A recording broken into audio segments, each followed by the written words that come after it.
Hello everyone, and welcome to a very special episode of Rick's Garage. Today I'm taking this show on the road to visit the home of 271 Performance to pick up some new shiny bits for Miss Vicky. Unfortunately, I had some major audio issues with the microphones I had, which I tried to clean up as best I could, but just in case, today's episode's going to be a subtitled one. Not to worry though, because I think I found a good solution for future episodes, so stay tuned and let's get this show rolling.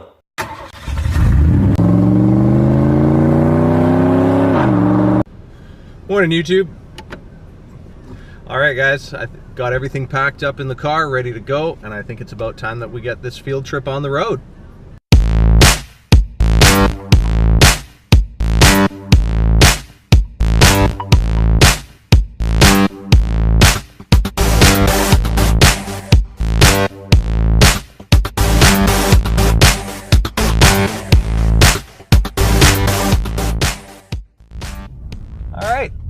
Easy and painless. I love it. Hopefully all goes well on the way back and no big hassles bringing all those parts back, but cross that bridge when we come to it.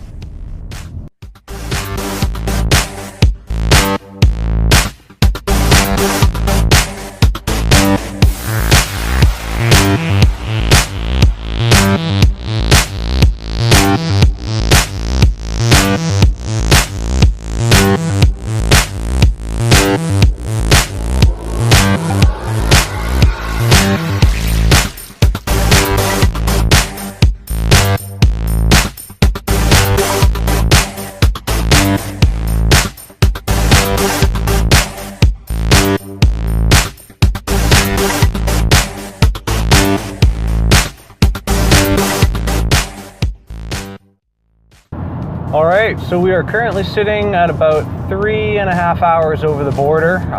Not sure why, but the state troopers are out like crazy today, so I've really been having to watch my speed.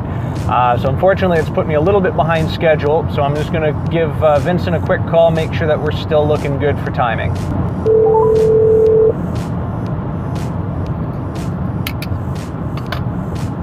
271, this is Vincent. Hey Vincent, it's Rick from Rick's Garage calling. How are you? I'm doing all right. How you doing? Right on, very well, thank you. I just wanted to give you a quick call, touch base. GPS puts me at about 45 or so minutes out. Is that still going to be okay for your timing? Hey man, just give me a call when you're here. I think because I'm out in the back, so the doors are locked. Right on, man. Well, I'm really looking forward to seeing you, and I'll see you in a little bit. All right, guys, we finally made it. Behind this very unassuming door is the home of 271 Performance. Knock, knock. Good afternoon, sir. Very nice to meet you. For those of you who don't know, this is Vincent, the El Presidente, the Grand Fromage of 271 Performance. Vincent, again, thank you very much for having me down here into your amazing showroom. As I mentioned on the phone, I'm here for a W1 turbo and one of your intake systems, which I noticed that you've got a couple set up here on the wall. Absolutely. Would you mind walking me through what you've got? Of course, man. Let's go take a look at it. Intake system. Intake. So right here is a perfect example of the 271 colder intake that we're going to get for you on the Civic Si. So what you can see here is the really unique airbox design that's unlike anything else. That is pretty different, yeah. So what this is the full hybrid system where it's a colder intake and a short range intake at the same time. So this box will actually house the filter up top. Okay. So that makes it easy to service and completely elevated and away from the lower parts of the engine bed. Oh, So you don't have any concerns with hydro lock, water damage, or having to take your bumper off to get to the filter. This is completely accessible by a left-hand cover with 4 stainless steel screws right up top. Super easy to come in and out. And what we did so they can still gain the benefits of the colder intake is this unique airbox design. So what this does is we have a small hole that actually feeds from the bottom. Okay. So you can get the cold air through the bottom, feeds through the filter, and up top. But because of the design and this open slot that's on top, is if you were in a situation where this was completely blocked, covered, submerged in water, if it was that extreme, Okay. The car would still run.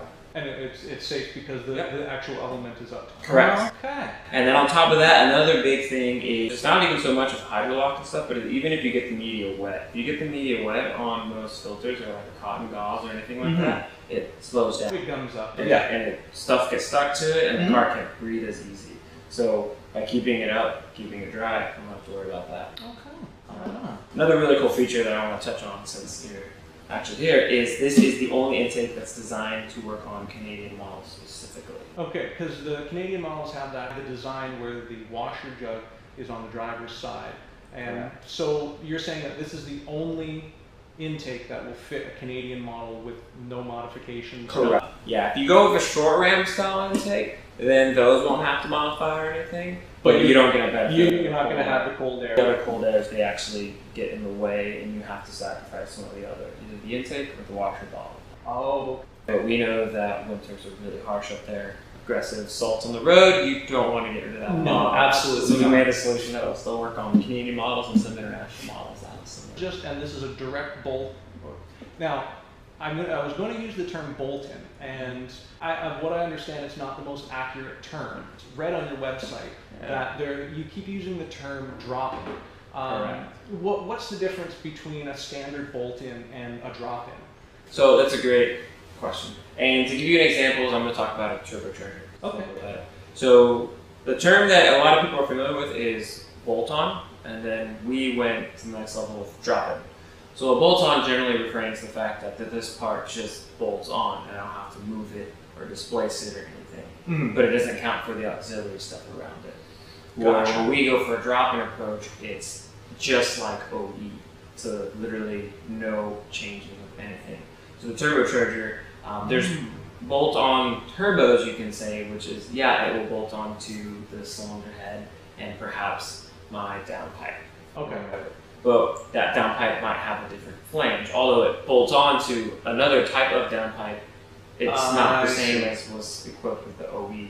So on our approach with the drop-in, everything fits. So our turbocharger fits to the head, the downpipe, the intake, the electronic wastegate actuator, all of it. Okay, You can put it on completely stock car. so you're saying, just so I've got this correct, when you use the term drop-in, the OE unit gets unbolted, removed, you take your turbocharger, put it in its place, and everything else bolts up, coolant lines, oil lines, everything. Correct. No cutting, no modifying, no rewiring, nothing like that. If anything does change, we always provide it as well too. So you get new gaskets, hardware, studs, coolant lines, everything. Okay, because I think that's going to be really handy for my application. For those of you at home, you guys know that my car is a daily driver, and you and I both know that you can get anything to fit eventually, but it boils down to time and money. And unfortunately, as a daily driver, time is something that I don't really have an abundance of, because obviously if the car gets torn apart on a Friday, it's got to be back together on Sunday to go to work on Monday. So the fact that yours is like a complete direct replacement for the OE, that's pretty incredible right there. We make sure in a situation like that we solve all the problems with it. So in regards to that, that's why the turbocharger has new studs, crib nuts, gaskets, lines, everything. All of that's included. So there's no, I'm halfway into the project, I need to run to the parts store because I don't have X clamp or Y thing of silicone or whatever. The worst part, because then your car's already taken apart, so how are you going to get to the store? Of course, absolutely. So the whole thing. So we go through that whole approach, and that goes through the whole drop-in aspect. A very an interesting way of approaching it, because everyone at some points picked up a tuner magazine, and you flip through it, and half of it is all advertisement.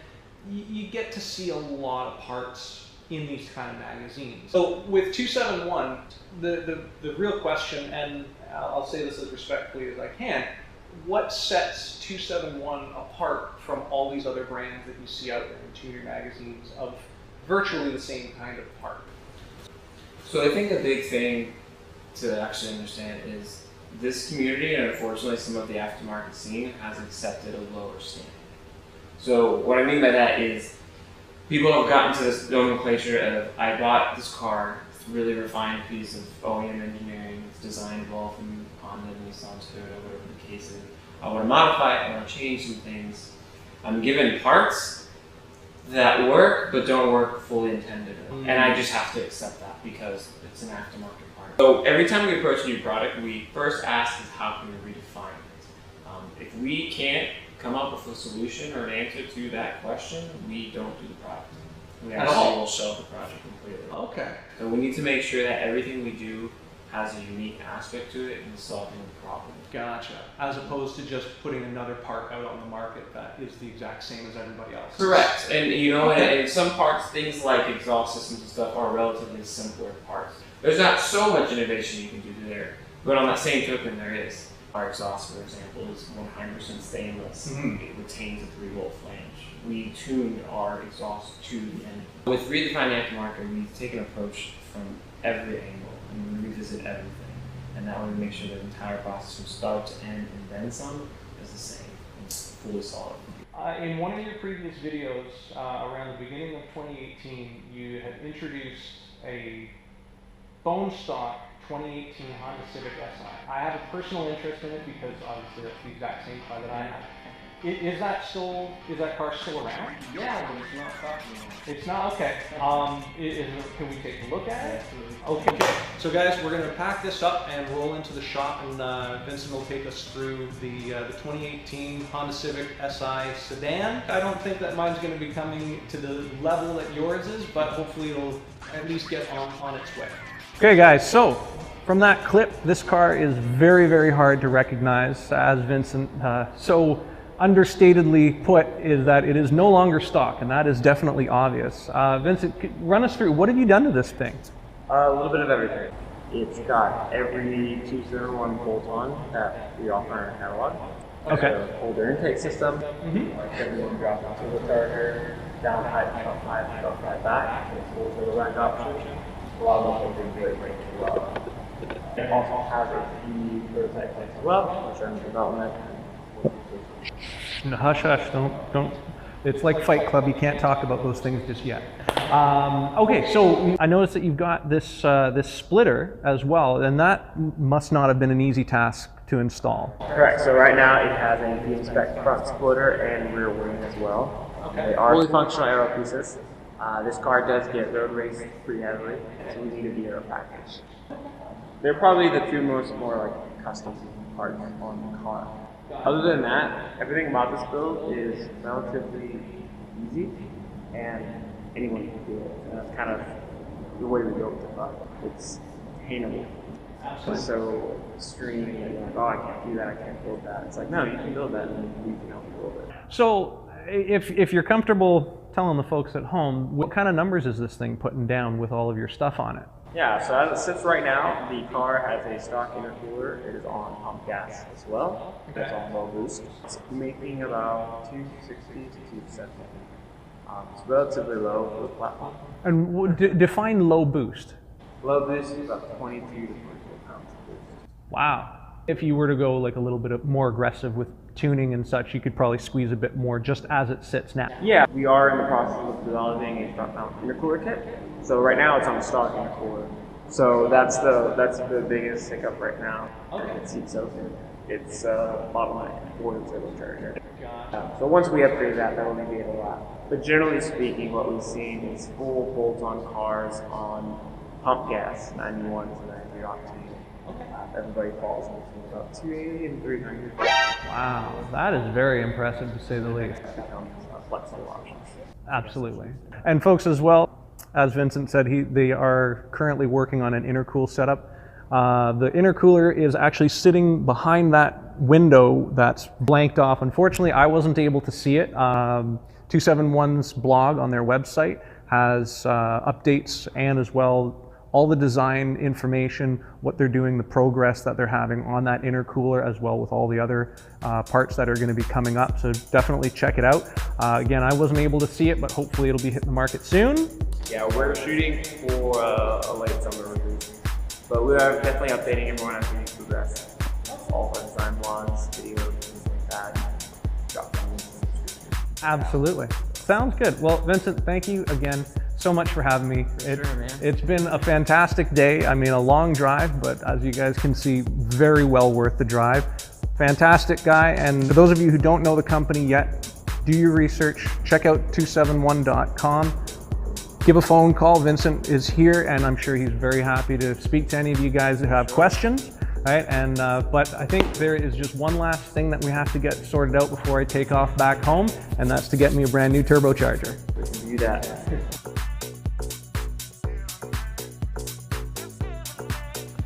And with that, I headed back on my long but thankfully uneventful trip home.